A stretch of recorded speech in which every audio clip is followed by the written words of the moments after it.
Une personne noire a 50% de risque supplémentaire de développer de l'hypertension qu'une personne blanche. Pourquoi? La réponse se cache dans un passé de sel et de sang. Comment le sel, cette substance vitale, s'est-il transformé en poison, traversant les générations? Cette histoire commence dans les navires négriers il y a 3 siècles. Elle se termine aujourd'hui dans les cabinets médicaux où des millions luttent contre l'hypertension. Voici l'histoire de la maladie du sel.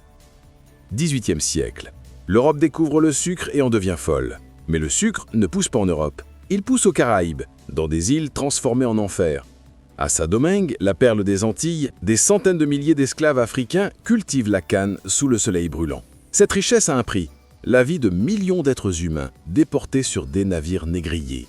12 millions d'Africains arrachés à leurs terres. 2 millions meurent pendant la traversée. C'est donc ces cales que commence l'histoire du sel.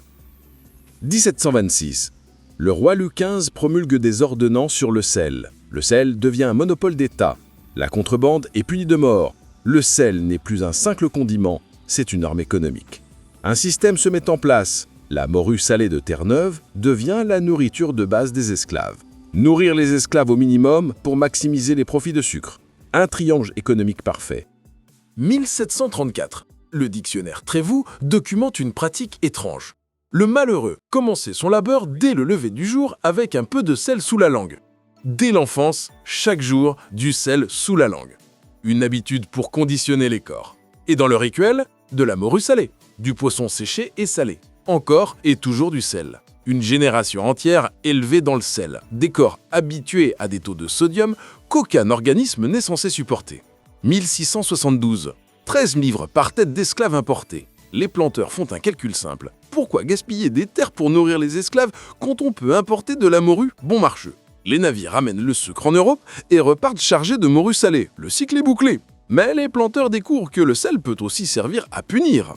1769. Le gouverneur de Saint-Domingue institutionnalise le supplice du sel. Les esclaves rebelles sont fouettés jusqu'au sang, puis plongés dans des bains d'eau salée. Une torture atroce. Le sel pénètre massivement dans leur sang. Et il y a l'autre supplice, la traversée.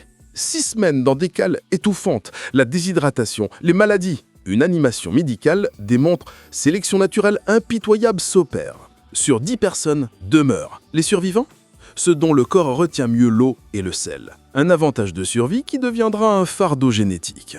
Récapitulons les dates qui ont scellé ces destins. 1672, prime pour chaque esclave importé. 1726, contrôle royal du sel. 1769, torture systématique au sel. 1866, répression en Jamaïque avec le même supplice. 1981, première étude scientifique liant esclavage et hypertension.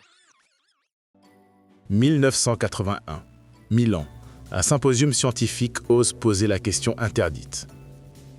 L'esclavage a-t-il modifié génétiquement des populations entières? Les études sont claires. En Afrique de l'Ouest, les taux d'hypertension sont normaux. En Amérique, ils explosent. La théorie?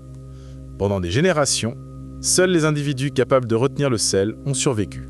Leurs gènes se sont répandus, un avantage en contexte de déshydratation extrême. Mais aujourd'hui, le sel est partout, dans le pain, les conserves, les plats préparés. Pour un corps programmé à retenir le sel, notre alimentation moderne est un poison lent. 42% des adultes noirs américains souffrent d'hypertension, contre 28% des blancs. Les AVC sont 80% plus fréquents. 1848. Abolition de l'esclavage dans les colonies françaises. La liberté, enfin. Mais les chaînes sont bombées, pas l'héritage. Aujourd'hui, la même scène se répète des milliers de fois. Un médecin annonce une tension élevée. Le patient demande pourquoi. Réponse? Facteur génétique. Le terme est vrai, mais incomplet. Marcus, 45 ans, prend des médicaments pour sa tension. Comme son père. Comme son grand-père. Pas une tradition familiale. Un héritage historique. L'esclavage a pris fin il y a plus de 150 ans. Mais il continue de tuer. Différemment. Plus silencieusement. Du sel des larmes au sel dans le sang. Voilà la thèse de ce documentaire. L'hypertension qui frappe aujourd'hui les populations noires n'est pas une fatalité génétique. C'est une cicatrice historique, une adaptation biologique forgée par 3 siècles d'esclavage, de torture et de survie. Les corps ont appris à retenir le sel pour survivre à la déshydratation des cales et des plantations. Cet avantage d'hier est devenu le piège d'aujourd'hui. Mais reconnaître cette vérité, c'est ouvrir la porte aux solutions. Des solutions existent déjà. Des recherches développent des traitements spécifiques pour les populations à risque. Des programmes de prévention intègrent enfin l'histoire dans l'approche médicale. Des communautés s'organisent pour partager l'information, adapter leur alimentation, se réapproprier leur santé. La science n'ignore plus ce lien. La médecine commence à personnaliser ses réponses. L'éducation transforme la prise de conscience en action.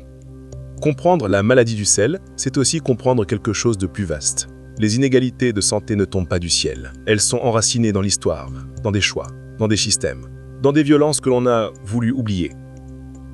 Mais ce qui a été blessé par l'histoire peut aussi être guéri par la mémoire. Nommer le mal, c'est déjà commencer à le soigner.